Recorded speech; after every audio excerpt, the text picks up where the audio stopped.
Welcome to another Farm Credit Coaches preseason interview, this time with Shelley Hoyt, the volleyball coach of the Hoxie Indians. And it's brought to you by the many boosters and advertisers throughout the Hoxie community. And Coach, welcome to our show. In a general sense, what do you expect this year? Well, we have high expectations of all of our players, and just like every year, we plan to have a great season. Well, folks, if you want to know more about Hoxie Indian volleyball for the upcoming season, go to their link at openspacessports.com. Well, Coach, let's talk a little bit about the success of the volleyball team. And for those people, of course, who tune in here and watch, they're very familiar with your success with basketball here at Hoxie and back-to-back state championships the last couple of years. But last year you took this volleyball team, your volleyball team, to the state tournament, first time in a couple of years. Your first year back as a head coach here in volleyball. What do you expect in a general sense as far as schedule is concerned as you look down the road? I don't know, you always say you take one game at a time, but the finish line is always where you're looking ultimately, aren't you? Yeah, exactly, and a coach would be silly not to think that way, but what we try to do is try to practice every day like a state championship team, and then play one match at a time. And I think that our success in basketball obviously does carry over into volleyball because you're dealing with the same athletes. So I definitely think that we have the athletes to take us to where we want to go. It's just kind of up to day-to-day improvements. How difficult is it personally for you to head coach back-to-back sports? Well, it does take a lot of energy. And I feel very passionate about both sports, and very passionate about the players that we have right now as people.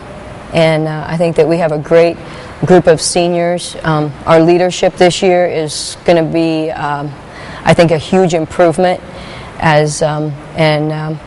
They've worked with me for a very long time. And I think that's going to be a huge improvement. And we're looking forward to seeing how far they can take us. Let's talk about leadership. Who is going to be your leaders on this volleyball team? And you've got kids that could be leaders that are probably sophomores and juniors, but typically it's seniors. Is it that way for you? Well, we try to train our kids from the time they're a freshman to be a leader, and so that when they get to be a senior, then it just comes natural to them. We do count on our seniors to maybe carry a little bit more of the load. Christina Farber, Kelsey Kelch, Gabby Spresser, and I'm missing one. Who am I missing? Oh, Natasha. She went in practice today. Natasha Ulmer. And they're a great group of seniors that have been with me for a long time, so we're expecting them to kind of pick up a little bit more than what the rest of them have to. What would be the strength of this team? Is it the passing? Is it the setting? Is it hitting at the net? What's the strength? Is it the defense? I think definitely the defense. I think that these kids have a strong desire to not lose, not so much to win, but to not lose. And when a ball hits the floor, that means they lost the point. So they do not allow that. They'll be pretty scrappy, and their athleticism is. We got athletes, and that will show in their defense, their athleticism. What about your schedule as you look at it? And you obviously it doesn't change too much from year to year. I know you open up in August. Actually, I think you go to Wheatland. But what does your schedule look like throughout the year? What do you make of it? Well, I love the opening quad or triangular with Wheatland and Oberlin, because those are the two powerhouses in the area, and they always will be at state and place at state. So I love to open up with that to kind of see where we're at. And then last year we kind of went on an early run, and then kind of plateaued maybe with the likes of Colby and Phillipsburg and all that.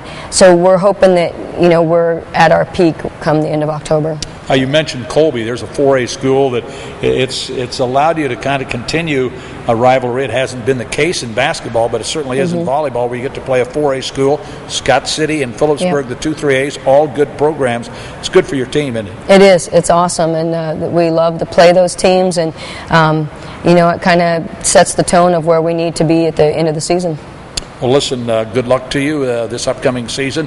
Open Spaces Sports, as you know, is going to cover you from game to game throughout the entire year, and look forward to it. Awesome. I appreciate that, Rich. All right, Shelley, thank you so much. Shelley Hoyt visiting with us here on OpenSpacesSports.com. Brought to you by the Farm Credit of Western Kansas and the area businesses here in the Hoxie area. Reporting from Hoxie, this is Rich Yett.